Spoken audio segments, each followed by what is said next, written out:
Hello everyone, स्वागत है आप सभी का फैब इंग्लिश पर। मैं हूं भूमिका चौहान और आज हम करने वाले हैं माय मदर एट 66, जो लिखी है कमला दास ने। सबसे पहले हम कमला दास के बारे में जानेंगे, फिर हम पूरी पोम का line by line word to word explanation देखेंगे कि आखिरकार पोम में क्या क्या चीजें कही गई हैं। उसके बाद मैं आपको पोम का थीम बताऊंगी, सब थीम बताऊंगी, रेफरेंस टू द कॉन्टेक्स्ट बताऊंगी। उसके बाद हम सारे लिटरेरी डिवाइसेस देखेंगे और इस तरीके से हम अपनी पूरी पोम को एक बार में ही कंप्लीट कर देंगे। आइए स्टार्ट करते हैं माय मदर एट 66। जैसा कि आप टाइटल देख सकते हैं, यस, हम पोम पढ़ने के बाद टाइटल के बारे में भी थोड़ी सी बात करेंगे, ठीक है।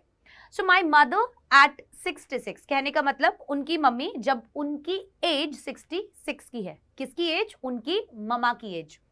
यहां पर कमला दास जो है वो इस पोम के अंदर बात करेंगी एजिंग के बारे में। आप सभी को पता है कि हम लोग छोटे से होते हैं, धीरे धीरे करके बड़े होते जाते हैं एंड देन एक दिन हमारी डेथ हो जाती है। तो आपकी एज को आपको बढ़ने से तो कोई नहीं रोक सकता, ये तो एक नेचुरल प्रोसेस है, राइट। लेकिन इस नेचुरल प्रोसेस की वजह से हम लोगों की या हम लोगों से जुड़े हुए बाकी आसपास के लोगों की लाइफ कैसे इफेक्ट होती है, उसके बारे में इस पोम में बात की गई है। आइए शुरू करते हैं। सबसे पहली चीज कमला दास के बारे में हम जानेंगे। यहाँ आपको एक तस्वीर दिखाई दे रही है और ये है कमला दास। यस, यहाँ पर ये जो तस्वीर दिखाई दे रही है बहुत ही गजब की राइटर थी ये, एंड इनका जन्म हुआ था 1934 में और इनकी डेथ हुई थी कब? 2009 में। Was born in Malabar, Kerala. तो केरला में इनका जन्म हुआ था, मालाबार में। She is recognized as one of the India's foremost poets, और इन्हें माना जाता है, recognized मतलब पहचाना जाता है, as India's, भारत की foremost poets मतलब कि काफी प्रसिद्ध और हम बोले कि नामी गिरामी कवियों में इनका नाम आता है। किनका? कमला दास का। Her works are known for their originality, इनके जो भी लेख थे वो अपनी ओरिजिनलिटी के लिए जाने जाते हैं। वर्सेटैलिटी, वर्सेटैलिटी क्या होता है? वर्सेटैलिटी होता है बहुमुखी प्रतिभा। कहने का मतलब ऐसा नहीं था कि ये किसी एक ही टॉपिक के ऊपर या एक ही तरीका था इनका लिखने का, काफी अलग अलग टॉपिक्स के ऊपर काफी अलग अलग चीजें इन्होंने लिखी। ऐसा नहीं था कि केवल पोम्स लिखती थी, ऐसा नहीं था कि केवल मतलब कोई एक ही चीज को मतलब कि ध्यान में रखते हुए ये लिखती हो। काफी वर्सेटाइल थी ये, ठीक है। And the indigenous flavour of the soil. और इंडिजिनस क्या होता है? इंडिजिनस होता है जहां आप रहते हो, ठीक है। तो जैसे अभी हम भारत में रहने वाले हैं, तो इनके जो वर्क्स थे उनमें से भारत के, इंडिया के कल्चर, ट्रेडिशन, रिलेशनशिप्स, हमारे यहाँ पर जो भी जैसा हम रहते हैं, हमारे लोगों के साथ रिश्ते कैसे होते हैं, हमारा खान पान क्या है, हमारा पहनावा क्या है, तो ये सब चीजें ध्यान में रखें। तो वो ओरिजिनलिटी जो है इनके वर्क्स में हमेशा दिखाई देती थी। क्लियर? सो क्या क्या था इनके पास? ये तो सबसे पहली चीज, इंडियाज फोरमोस्ट पोइट्स में से एक थी ये, काफी प्रसिद्ध कवियों में इनका नाम आता है। दूसरी चीज अपनी ओरिजिनलिटी और वर्सेटैलिटी, साथ ही साथ फ्लेवर ऑफ सॉइल मतलब मिट्टी की खुशबू जो है कहीं ना कहीं इनके वर्क्स में से आती है। तो ऐसा नहीं है कि मिट्टी की खुशबू आती है, दैट मीन्स इंडिया का कल्चर काफी ज्यादा इन्होंने दिखाया है, हमारे रिलेशनशिप्स के ऊपर काफी बात की है, ठीक है। चलिए, Kamala Das has published many novels and short stories. तो काफी सारी शॉर्ट स्टोरीज भी इन्होंने लिखी। वर्सेटाइल बताया गया ना, तो काफी सारी शॉर्ट स्टोरीज इन्होंने लिखी, काफी सारी नॉवेल्स इन्होंने लिखी in English and Malayalam. See, English में भी लिखी और मलयालम में भी लिखी, under the name of Madhavikutty. देखो, जो भी ये जो राइटर्स होते हैं या ये जो पोएट्स होते हैं, ये क्या करते हैं, बहुत सी बार ये जो भी लेख लिखते हैं तो इनका एक पेन नेम होता है। पेन नेम मतलब ये उस नाम से वो वर्क लिखते हैं। तो माधवीकुट्टी जो है इन्होंने लिखी थी एक, हम बोल सकते हैं under the name of Madhavikutty, in addition to 5 books of poetry. और इसके साथ इन्होंने 5 किताबें जो हैं पोइट्री की वो भी लिखी हैं। ये बात क्लियर हो गई हमें। माधवीकुट्टी काफी ज्यादा मतलब कि इनका under the name of Madhavikutty मतलब कि माधवीकुट्टी नाम से इन्होंने जो है काफी सारी अलग अलग इंग्लिश में और मलयालम में शॉर्ट स्टोरीज और नॉवेल्स जो हैं वो लिखी हैं। क्लियर? चलिए, अब she is a sensitive writer who captures the complex subtleties. ये एक बहुत ही सेंसिटिव राइटर है, ठीक है। सेंसिटिव मतलब हम कह सकते हैं कि जैसे अभी ये वाली जो पोम है हम पढ़ेंगे, माय मदर एट 66, इसके अंदर भी इन्होंने एक माँ बेटी का जो रिश्ता होता है, ठीक है, उसके बारे में बात की है। या फिर हम बोले एक माँ का अपने बच्चों के साथ या बच्चों का अपने माँ के साथ जो रिश्ता होता है उसके बारे में बात की। तो काफी सेंसिटिव टॉपिक्स पर भी ये बात करती हैं, ठीक है। कॉम्प्लेक्स सटल्टीज, कॉम्प्लेक्स मतलब, कॉम्प्लेक्स तो आप सभी को पता होगा, सटल्टीज मतलब बारीकियां। तो हमारी रिलेशनशिप्स जो होती हैं उसकी जो छोटी छोटी चीजें होती हैं, जो बारीकियां होती हैं, उसके बारे में ये अपनी इस पोम के अंदर बात करेंगी। In lyrical idiom my mother at 66 is an example, ठीक है। तो ये काफी सेंसिटिव और काफी बारीक, अगर हम बोले ह्यूमन रिलेशनशिप्स के बारे में जो छोटी छोटी चीजें होती हैं, जो बारीकियां होती हैं, उनको पकड़कर इन्होंने, उन टाइटल्स को पकड़कर या उन मुद्दों को पकड़कर इन्होंने अपनी पोम्स लिखी है, जिसमें से एक है माय मदर एट 66, ठीक है। तो कमला दास के बारे में हमें पता चला काफी वर्सेटाइल हैं, ठीक है। इनके वर्क्स के अंदर फ्लेवर है अपनी मिट्टी का, इंडिजिनियस है, और हमें ये पता चला कि ओरिजिनलिटी काफी ज्यादा है। माधवीकुट्टी नाम के अंदर इन्होंने काफी सारे शॉर्ट स्टोरीज, नॉवेल्स वगैरह लिखी हैं। और माय मदर एट 66 के अंदर ये बात करेंगी ह्यूमन रिलेशनशिप्स की जो बारीकियां होती हैं उसके बारे में। ये बात क्लियर हो गई यहां तक? चलिए अब बढ़ जाते हैं आगे, और यहां से हमारी पोम स्टार्ट हो जाती है। Driving from my parents home. एक बार ना अपन पोम को पूरा पढ़ेंगे और उसके बाद मैं उसको आपको उसका मतलब समझाऊंगी, ठीक है, क्योंकि उससे एक फ्लो आपको पता चलेगा। समझने की भी कोशिश करना। Driving from my parents home to Cochin last Friday morning, I saw my mother beside me, dozed, open mouthed, her face ashen like that of a corpse, and realized with pain that she was as old as she looked, but soon put that thought away and looked out at young trees sprinting, the merry children spilling out of their homes. But after the airport's security check, standing a few yards away, I looked again at her, wan, pale as a late winter's moon, and felt that old, familiar ache, my childhood's fear. But all I said was, see you soon, Amma. All I did was smile, smile and smile. तो ये एक कहानी के तौर पर हमें एक छोटा सा, हम बोल सकते हैं एक स्टोरी सा बता दिया है। कैसे कि ये अपनी मम्मा के साथ एक गाड़ी के अंदर बैठी हुई हैं, ठीक है, और ये कहाँ जा रही हैं? अपने पेरेंट्स के घर से कोचिन जा रही हैं, ठीक है। तो अपने पेरेंट्स के घर से कोचिन जाने के लिए ये एयरपोर्ट पर जा रही है। गाड़ी में इनकी मम्मा भी इनके साथ बैठी हुई है, ठीक है। तो सीन ये वाला है, driving from my parents home to Cochin. यहां तक समझ में आ गया कि भाई मेरे पेरेंट्स के होम से कोचिन मुझे जाना था लास्ट फ्राइडे मॉर्निंग। तब I saw my mother beside me, अब गाड़ी में बैठे हुए हैं दोनों, और वो कहती है कि मैंने अपनी माँ को देखा बिसाइड मी, मेरे साथ में बैठे हुए, बगल में, ठीक है। डोज, वो क्या ले रही थी? झपकी ले रही थी, नींद में थी, ठीक है। तो मैं लिख देती हूं कि नींद में, ठीक है, या फिर सो रही थी, या फिर मैं बोलूं कि झपकी ले रही थी। होता है ना, आपने बूढ़े लोगों को देखा होगा, अक्सर बैठे बैठे सो जाते हैं, है ना। ओपन माउथ, अब कई लोग ना मुंह खोल के सोते हैं, कई लोग मुंह खोल के सोते हैं। उसकी मम्मा भी ऐसे करके ऐसे सोई हुई थी। हर फेस एशन, और अब बता रहे हैं उनका चेहरा कैसा दिख रहा था। एशन वर्ड जो है वो फेस के लिए यूज होता है, स्पेशली कि फेस पर आपको जैसा भी दिखाई दे रहा हो। तो एशन फेस कैसा होता है? एशन मतलब होता है जब बीमारी या वीकनेस की वजह से आपका चेहरा पीला पड़ जाता है और एक डलनेस आ जाती है, उसे हम बोलते हैं एशन। किसके जैसा पीला पड़ा हुआ चेहरा? Like that of a corps. आपने एक डेड बॉडी अगर देखी हो, कॉर्प्स मतलब लाश, स्पेशली इंसान की, तो एक डेड बॉडी का चेहरा जैसे डल हो जाता है, उसके अंदर कोई ग्लो नहीं रहता, उसके अंदर कोई हमें लाइफ दिखाई नहीं देती, वैसे ही उसकी मम्मी का फेस उसको दिखाई दे रहा था।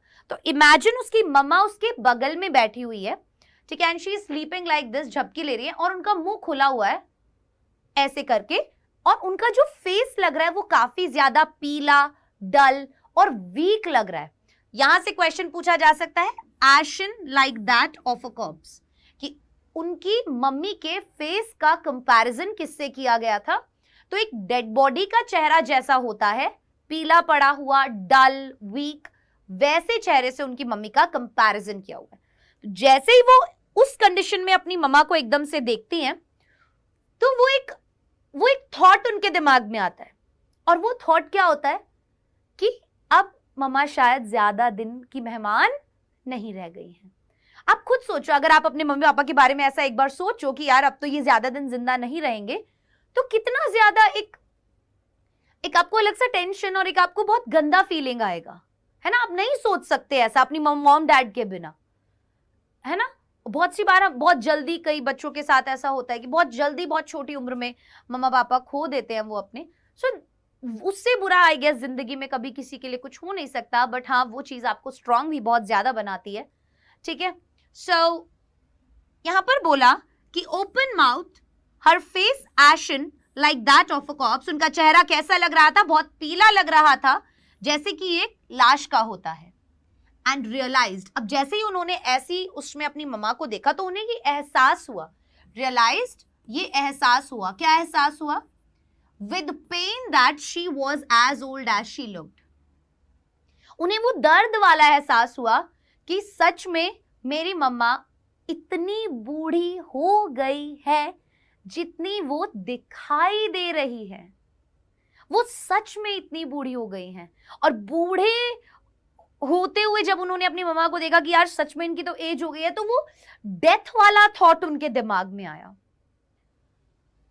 एज शी लुक्ड, जैसे उसने अपनी मम्मा को देखा, but soon put that thought away, लेकिन जैसे ही वो थॉट उनके दिमाग में आया, उन्होंने क्या किया? उस थॉट को अपने दिमाग से निकालने के लिए खिड़की के बाहर देखा। गाड़ी में जो खिड़की थी, एक साइड मम्मा थी, उसने मम्मा को देखा। मम्मा के फेस को देख के उसे लगा कि ये कितना डल, पीला हो गया है, वीक हो गया है और ये बहुत बूढ़ी लग रही हैं। और उन्हें ये रियलाइज होता है कि सच में मेरी माँ जो है वो इतनी ज्यादा बूढ़ी हो गई है। और जैसे ही बुढ़ापे का वो डर आता है कि अब इनकी उम्र शायद ज्यादा नहीं रही, इस थॉट को अपने दिमाग से निकालने के लिए वो खिड़की से बाहर देखती है कि नहीं, मुझे ये नहीं सोचना है, ठीक है। और वो जैसे ही खिड़की से बाहर देखती है, तो हमारी गाड़ी जब चल रही होती है तो पेड़ हमें पीछे की ओर जाते हुए दिखाई देते हैं, राइट। अगर हमारी गाड़ी ऐसे आगे बढ़ रही है तो पेड़ पीछे की ओर जाते दिखाई देंगे। तो उसके बाद उन्होंने बोला, उस थॉट को दूर करने के लिए, and looked out at young trees sprinting, तो बाहर जो यंग ट्रीज थे, जो पेड़ थे, स्प्रिंटिंग, दौड़ते हुए दिखाई दे रहे थे।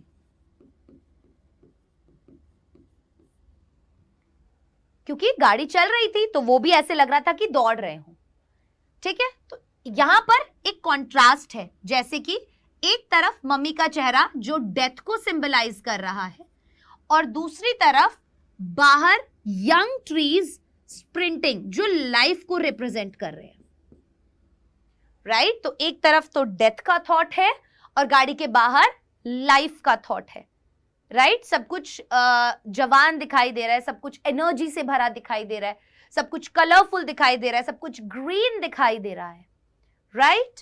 चलिए, the Mary children spilling out of their homes, अब वो देखते हैं कि घरों से बच्चे बाहर निकल रहे हैं। Spilling out of their homes,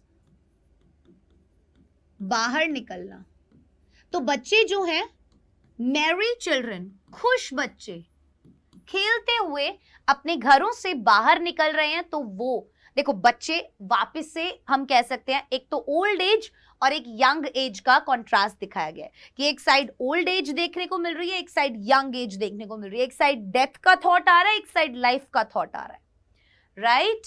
but after the airport security check, अब फाइनली वो लोग कहां पहुंच गए हैं? एयरपोर्ट पहुंच गए। और एयरपोर्ट पे क्या होता है बेटा कि आप लोग ना अंदर नहीं जा सकते, आप बाहर से ही, जिसके साथ भी आप जिसको भी ड्रॉप करने आए आपको बाहर से जाना होता है, एंड देन अंदर जाके आपको खुद ही सारा बोर्डिंग पास वगैरह लेना होता है, ठीक है। तो आप जब एयरपोर्ट के अंदर घुसने वाले होते हो तो वहां पर सिक्योरिटी चेक होता है, आपको पूरा चेक किया जाता है और आपकी टिकट्स वगैरह देखी जाती है। तो वो वहां पर खड़ी थी और उसकी मम्मा उससे थोड़े से डिस्टेंस पर दूर खड़ी थी, फ्यू यार्ड्स, मतलब कुछ दूरी पर उसकी मम्मा उससे खड़ी हुई थी। I looked again at her wan pale as a late winter's moon. अब मैंने वापस से उनके उसी चेहरे को देखा, वैन जो बिल्कुल फीका लग रहा था, पेल का मतलब भी ऐसा ही होता है, पीला पड़ा हुआ फीका चेहरा, ठीक है, कुछ इस कलर का टाइप का। अब चांद देखो, चांद कैसा होता है, चांद एकदम व्हाइट दिखाई देता है, ब्राइट दिखाई देता है, सुंदर खूबसूरत दिखाई देता है। लेकिन धीरे धीरे करके जैसे जैसे दिसंबर आता जाता है वैसे वैसे अगर हम बोले तो जो मून होता है ना उसकी जो ये व्हाइटनेस होती है वो धीरे धीरे करके yellow yellow yellow yellow yellow yellow होता जाता है, ठीक है। तो लेट विंटर मून से कंपेयर किया गया है, सिमिली है यहाँ पर लिटरेरी डिवाइस, उन्होंने अपनी मम्मा का चेहरा लेट विंटर्स मून से कंपेयर किया। अब जैसे नवंबर दिसंबर जो होते हैं वो साल के आखिरी महीने होते हैं और उस दौरान जैसे मून भी अपना कलर धीरे धीरे करके डल करता जाता है, वैसे ही हमारी लाइफ भी होती है कि हम जवान होते हैं जब हमारे ऊपर बहुत ग्लो होता है, चार्म होता है, लेकिन जैसे जैसे हमारी एज बढ़ती जाती है और हम डेथ की तरफ आते जाते हैं वैसे वैसे हमारे फेस पे रिंकल्स, हमारी बॉडी में अलग अलग प्रॉब्लम्स और ये सब चीजें स्टार्ट हो जाती है और हम डेथ की तरफ जा रहे होते हैं। सो इन दोनों को एक तरीके से कंपेयर किया गया है, ठीक है। क्लियर हो गई ये बात यहाँ पर। और जैसे ही मैंने अपनी मम्मा को देखा, फेल्ट दैट ओल्ड फेमिलियर एक, वही फेमिलियर एक मतलब दर्द, कैसा दर्द, वो एक जाना पहचाना दर्द, कैसा दर्द, वो एक जाना पहचाना दर्द। बचपन में जब कभी भी आप स्कूल से घर आते होंगे तो घर पे आके हम सबसे पहले किसे ढूंढते हैं, हमारी मम्मा को ढूंढते हैं, और अगर मम्मा नहीं मिलती तो हमें कितनी बेचैनी हो जाती है। तो बिल्कुल वैसे ही जब कभी बचपन में या जवानी में भी मम्मा का ना दिखना या ना मिलना हमें दर्द देता है, वो कह रही है कि उस टाइम भी मुझे, जब मैंने अपनी मम्मा को देखा और इतना बूढ़ा फेस मुझे उनका दिखाई दिया, तो वो कह रही है कि मुझे वही बचपन का एक डर वापस से महसूस हुआ और वो डर जाना पहचाना था। एक मतलब दर्द, माई चाइल्डहुड फियर, मेरे बचपन का डर। But all I said was see you soon अम्मा, लेकिन मैंने केवल एक ही बात कही और वो बात क्या थी, सी यू सून अम्मा, जल्दी मिलेंगे मम्मा। ऑल आई डिड, और मैंने केवल क्या किया, स्माइल स्माइल एंड स्माइल, और मैंने केवल क्या किया, मैं सिर्फ मुस्कुराती रही और मुस्कुराती रही, क्योंकि मैं नहीं चाहती थी कि मम्मा को ये पता चले कि मैं अंदर से क्या फील कर रही हूं। और ये पोम हमारी यहीं पर खत्म हो जाती है। So I wish and I hope कि यहां तक आपको सारा समझ में आ गया होगा, नहीं आया आप एक बार वीडियो को वापस से देख लीजिएगा। आइए चलते हैं अब हमारी पोम के टाइटल के मीनिंग पर। टाइटल हमारी पोम को दिया गया है माई mother at 66, right, introduces the main idea. ये जो नाम दिया हुआ है ना, यही हमें पूरी पोम का मेन आइडिया दे देता है, right. It is about the poets 66-year-old mother. ये किसके बारे में है, हमारी जो पोइट है कमला दास, उनकी मम्मा जब 66 की एज पर थी उस टाइम के बारे में है। When she left Cochin, her mother was of that age. जब वो कोचिन के लिए गई तब उनकी मम्मा 66 की थी। And her face reflected the signs of imminent death. और उनका जो चेहरा था वो कहीं ना कहीं क्या दिखा रहा था, डेथ दिखा रहा था। क्योंकि अब मतलब वो इतनी बूढ़ी हो गई थी कि अब मतलब 66 की हो गई थी, तो अब नहीं पता था कि वो आखिरकार कितने समय तक जिंदा रहेंगी। और डेथ जो है एक ऐसी चीज है जो आनी ही आनी है, राइट, आप उसे रोक नहीं सकते, right. However, Das doesn't merely point at her mother's age. हालांकि पोम के अंदर दास जो है वो अपनी मॉम की एज की तरफ पॉइंट नहीं कर रही है, but also writes about her physical condition. लेकिन उनके फिजिकल कंडीशन के बारे में भी बात करें, जैसे उनका फेस काफी वीक दिख रहा है, बीमारी की वजह से पेल दिखाई दे रहा है, येलो कलर का दिखाई दे रहा है। And through this pome Das reflects on the approaching death of her ageing mother. और इस पोम के जरिए वो अपनी ममा जो बुढ़ापे और डेथ की तरफ जा रही है, अप्रोच करना मतलब किसी चीज की ओर जाना, ठीक है, अप्रोचिंग डेथ मतलब अप्रोच करना मतलब कोई चीज जब आपकी तरफ आ रही हो, तो डेथ उसकी मम्मा की तरफ धीरे धीरे करके बढ़ रही है, तो उसी समय की उन्होंने बात की है। तो टाइटल जो है वो काफी बढ़िया है, ठीक दिया हुआ है और बिल्कुल पोम के अकॉर्डिंग है, ठीक है। चलिए अब बात करते हैं थीम की। सबसे पहली चीज है एजिंग। ये बहुत ज्यादा इंपॉर्टेंट थीम है इस पूरे पोम का, ठीक है। और बहुत सारे थीम्स आपको देखने को मिल जाएंगे, बट एजिंग जो है, जैसे ह्यूमन रिलेशनशिप के बारे में भी बात की है, राइट। सो एजिंग जो है वो एक काफी स्ट्रॉन्ग थीम है इस पोम का, which is the law of nature.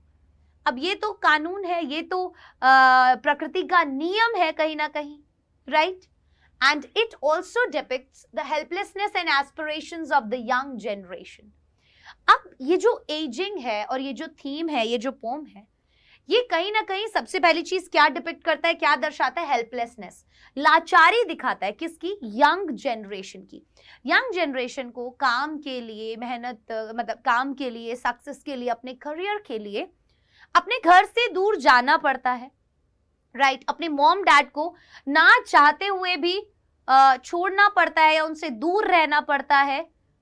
तो वो लाचारी, वो हेल्पलेसनेस भी दिखाई गई है। जैसे कमला दास को जाना पड़ रहा है कोचिन, है ना, और वो जानती है कि उनकी मम्मा डेथ की तरफ जा रही हैं, वो जानती है ज्यादा समय उनके पास नहीं बचा है, बट स्टिल हमें बहुत सी बार ऐसे डिसीजंस लेने पड़ते हैं जब हमें अपने मॉम डैड से दूर जाना पड़ता है। फॉर एग्जाम्पल 10th के बाद जैसे मैं घर से बाहर आ गई थी रहने के लिए, तो क्यों? वो तो मम्मा पापा ने भेजा था, है ना। अब तब से लेकर और अब तक देखो, मैं 26 की हो गई हूं और अब तक 10th क्लास से लेकर अब तक मैं घर से बाहर ही रही। तो मैंने अपना जो समय अपने मॉम डैड के साथ बिताया, जो मेजर, जो मतलब होता है ना सबसे अच्छा समय जो मैंने अपने मॉम डैड के साथ बिताया, वो 10th तक ही था। उसके बाद हमेशा बाहर रहे, केवल सैटरडे संडेज में आए या 4-5 दिन की छुट्टी में आए, दैट्स इट। इससे ज्यादा रहे ही नहीं कभी। उसके बाद शादी हो गई तो वैसे नहीं रह पाए। तो क्यों जाना पड़ा? पढ़ाई के लिए जाना पड़ा, फिर जॉब के लिए बाहर रहना पड़ा। अब शादी हो गई तो शादी की वजह से तो बाहर रहना ही पड़ता है और जॉब के लिए भी रहना पड़ रहा है। तो हमने क्या क्या क्या ही समय बिताया, मतलब मैं तो बहुत ज्यादा फील करती हूँ कभी कभी इस बात को। तो हमें, हमारी यंग जनरेशन को बहुत सी बार ऐसी चीजों में ऐसी चीजों की वजह से अपने मॉम डैड से दूर जाना पड़ता है, जिसके बारे में उन्होंने यहाँ पर बात की है।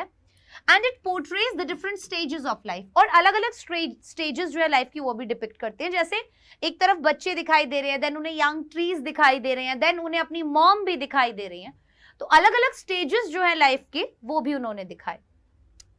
And how everybody grows old and faces various situations that life throws at them, कि कैसे हर एक इंसान धीरे धीरे करके बड़ा होता है एंड फेसेस, और फेस करता है, सामना करता है वेरियस सिचुएशंस, अलग अलग तरीके की परिस्थितियों का, that life throws at them, जो जिंदगी उनको देती है। हमारी जिंदगी हमें बहुत सारी अलग अलग सिचुएशंस में सिचुएशंस का सामना करवाती है, ठीक है। कभी हमारे दिन अच्छे होते हैं, कभी बुरे होते हैं, कभी बहुत स्ट्रगल होता है, कभी बहुत सटल जिंदगी चल रही होती है। सो ये सब चीजें अगर लाइफ में ना हो तो लाइफ जीने का मजा ही क्या है, right. So hence this is the central theme of the pome my mother at 66। इसीलिए ageing, different stages of life, ये सभी क्या है, ये थीम है हमारी इस पोम माय मदर एट 66 का। सो अगर आपसे बेसिकली पूछा जाए एक लाइन के अंदर, so pain of separation due to ageing and decay, ये जो सेपरेशन, ये जो अलग होने का दर्द होता है, अपनी मम्मी को, अभी यहाँ पर कमला दास को क्या अपनी मम्मी को खोने का डर है, राइट। तो वो जो डर होता है वो मेन थीम है। सो पेन ऑफ सेपरेशन, अलग होने का डर, और डेके, और एक दिन किसी के चले जाने का डर, ठीक है, वो इस चैप्टर का मेन थीम है। क्लियर? सब थीम अगर हम बात करें, एक और थीम के अंदर ही हम थीम की बात करें, तो कॉम्प्लेक्सिटीज ऑफ ह्यूमन रिलेशनशिप। ठीक है, कि हमारे ह्यूमन रिलेशनशिप में कितनी सारी कॉम्प्लेक्सिटीज होती है, कितनी सारी बारीकियां होती है, कितनी सारी गहराइयां होती है, कितना कॉम्प्लेक्स ये रिलेशनशिप होता है। एंड ड्यू टू सिचुएशंस हमें अपने मॉम डैड से इन सबसे दूर जाना पड़ता है, राइट। तो ये हमारे इस पोम का सब थीम है। क्लियर?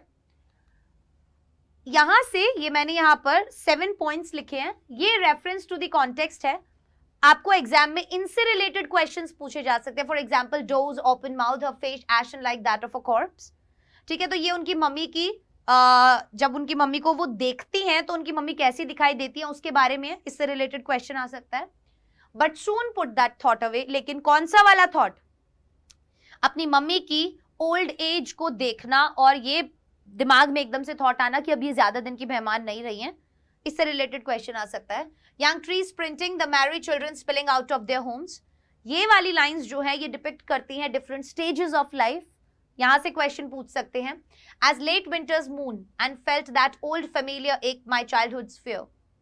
अब उनकी मम्मी का कंपैरिजन उन्होंने लेट विंटर मून से किया था, यहां से क्वेश्चन पूछा जा सकता है।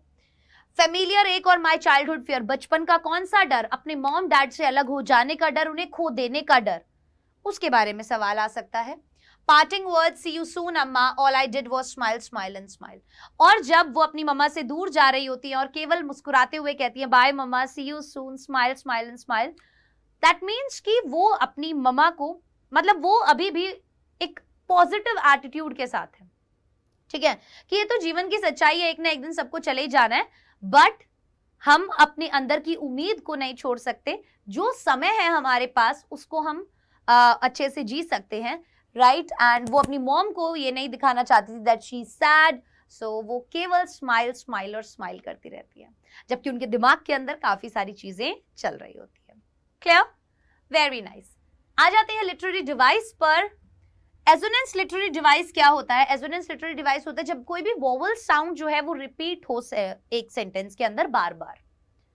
ठीक है, so those open mouth, her face ashen like that, to coach in, last Friday morning. आप देख सकते हैं to coach in, O sound repeat हो रहा है, those open mouth, O sound बार बार रिपीट हो रहा है। तो एजोनेंस लिटरेरी डिवाइस यहां पर है। डोज मतलब नैप, एशन मतलब पेल एंड कॉप्स मतलब डेड बॉडी। ये तो मैंने मीनिंग्स यहां पर लिख दिए हैं। उसके बाद है सिमिली। सिमिली लिटरेरी डिवाइस क्या होता है? जब भी हम किन्हीं दो चीजों का कंपैरिजन करें, लाइक या फिर एज वर्ड की मदद से। ठीक है, सिमिली और मेटाफर में अक्सर बच्चे कंफ्यूज हो जाते हैं। तो सिमिली क्या होता है? जब हम कंपैरिजन करें, किस तरीके से? एज और लाइक वर्ड का यूज करके। For example, she is as beautiful as moon. हमने क्या किया? एज वर्ड का, तो हमने उसकी डायरेक्ट जो है कंपैरिजन कर दिया। बहुत सी बार हम डायरेक्ट कंपैरिजन नहीं करते। फॉर एग्जाम्पल, अगर हम बोलें शी इज माई मून, वो मेरी चांद है, आपने उस इंसान की तुलना चांद से की। समझ में आया? तो जब हम इनडायरेक्ट कंपैरिजन करें, फॉर एग्जाम्पल, चंदा है तू, मेरा सूरज है तू, वो अपने बच्चे को बोल रही है। चंदा अपने बच्चे को बोला, सूरज अपने बच्चे को बोला, तो कंपैरिजन किया उन्होंने चंदा और सूरज से अपने बच्चे का कि तू उनकी तरह है। ठीक है, वो होता है इनडायरेक्ट कंपैरिजन। और जब हम बोलें कि चांद जैसा है तू, अगर जैसा वर्ड आ जाए तो वो सिमिली है। ठीक है, चलिए, सो यहां पर सिमिली कहां पर आ रहा है? हर फेस एशन लाइक वर्ड आ रहा है, देखो, राइट। तो यहां पर सिमिली लिटरेरी डिवाइस का यूज हो रहा है। Very nice. अगेन सिमिली का यूज मैंने आपको बताया।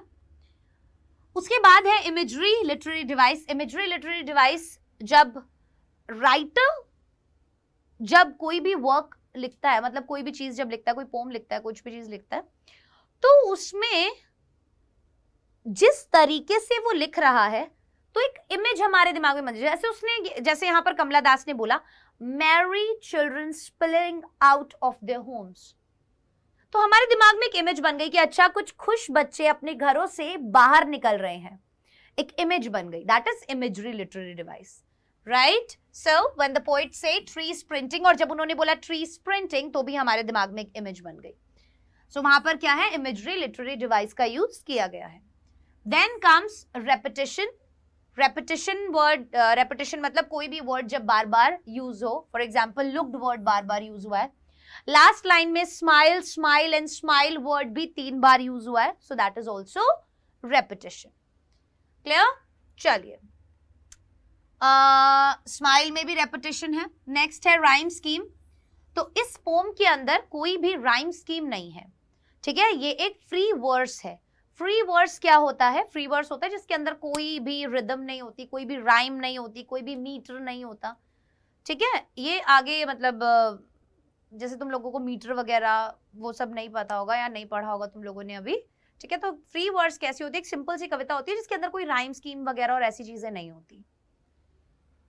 सिमिली अगेन यूज हुआ है जब उन्होंने अपनी ममा का फेस को कंपेयर किया था लेट विंटर्स मून से. तो एज वर्ड का यूज करके किया हुआ है. So, यहाँ पर भी लिटरेरी डिवाइस सिमिली यूज हुआ है. चलिए, ये थी poem my mother at 66. I wish and I hope आपको ये पोम अच्छी लगी होगी, समझ में आई होगी. नहीं समझ में आई, एक बार और वीडियो को देख लीजिएगा. कमेंट सेक्शन में आपके जो भी डाउट्स आते हैं, कोई लाइन समझ में नहीं आई, कोई वर्ड समझ में नहीं आया, कुछ भी प्रॉब्लम आपको आती है, आप कमेंट सेक्शन में कमेंट करके मुझसे आराम से पूछ सकते हैं. मैं वहां पे आपके डाउट्स को सॉल्व कर दूंगी. चलिए, अगर वीडियो पसंद आया तो वीडियो को लाइक करना, शेयर करना एंड चैनल को सब्सक्राइब करके बेल आइकन प्रेस करना. Bye bye and all the best.